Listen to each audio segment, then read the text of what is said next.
Hey everyone, I'm All-Star Ethan, and this is the Wingman Guide. The Wingman's namesake is fitting. It is trusty, it is reliable, and you should never regret having it by your side. It is the staple of streamers, and it is the weapon of choice for Twitch TV wraiths that will jump over your head. But should you use it? When should you use it? And most importantly, how should you use it? To answer this, we're going to need to dive deeper into what makes the Wingman tick. So first things first, let's find out how much damage the Wingman actually puts out. It is a whopping 41 on a limb shot, 45 on a body shot, and as you can see, a huge 90 on the headshot. These are of course the base numbers, and they shall change depending on if the legend you are shooting has the low profile or the resilient perk, and if they're wearing a helmet on the headshot of course. In Season 5, however, we saw the reintroduction of an old friend, and let me tell you, like a post-quarantine Tinder date, it feels good to hop on top of this hop-up after all that time. I'm talking, of course, about the skullpiercer. It is gold, it has a great wrap, and you should pick Loba if nothing more than to see this thing from halfway across the map. This thing, when attached to your Wingman, will headshot for 101 damage. That's right. 2 headshots will down near enough anything that isn't armoured more heavily than my paladin in D&D. The best thing about the skullpiercer though? The noise. Just listen to this thing. Alright, enough gushing. It's time for some more numbers. The Wingman holds 5 bullets in its chamber, magazine, rolly, tumbly thing. A white extended mag bumps this to 6, blue to 7, and purple to 8. A purple extended mag can put out 360 damage, and that is just hitting body shots. But Ethan, you say, I miss all my shots because I didn't watch your training drills firing range guide video that you can find in your Apex Legends guide playlist. Well, no fear, citizen, as the Wingman reloads an entire clip as well as a partial clip in just 2.1 seconds. So as long as you can keep that head of yours down and out of cover as long as it takes to sneeze, you'll be fine. Speaking of speed, you can pull this bad boy out in 0.45 seconds, which makes it one of the fastest weapon swaps in the game. Do you believe me about that namesake now? Now onto how to use it. The truth, boys and girls, ladies and gentlemen, is that this gun has been lying to you the entire time. You see, it's not just a Wingman at all.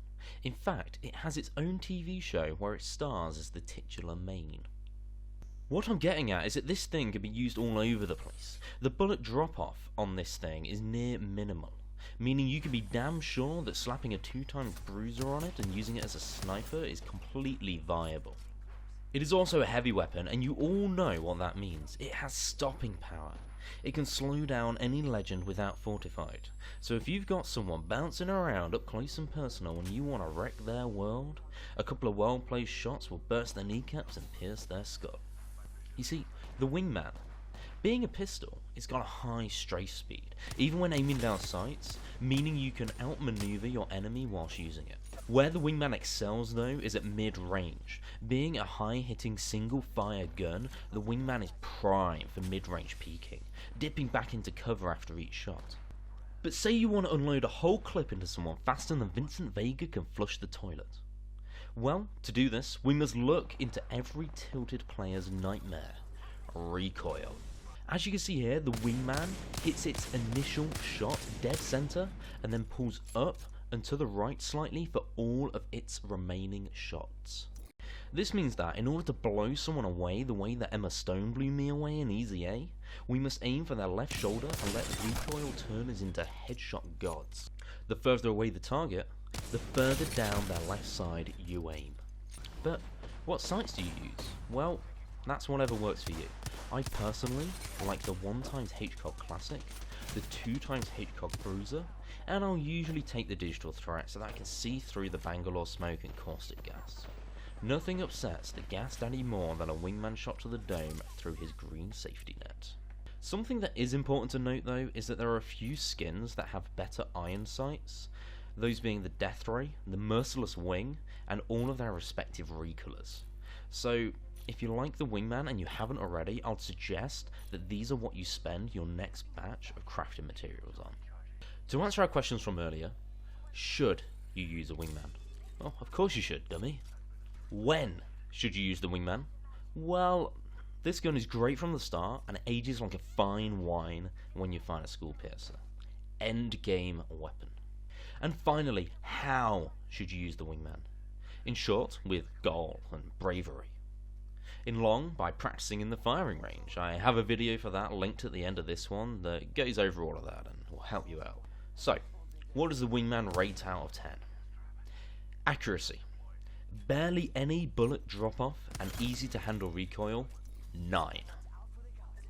Damage. As high hitting as they come, 8 normally, 9 with the skullpiercer. Speed.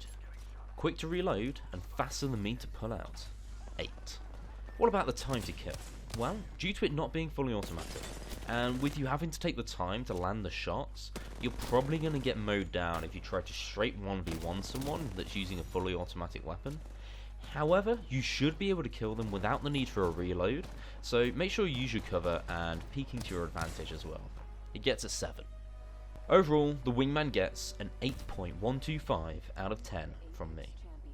If you enjoyed this and you want to see more, please subscribe as rations are getting low and my girlfriend says that if I don't get monetized soon then I'm going to have to start working on the corner again. Thank you all and peace.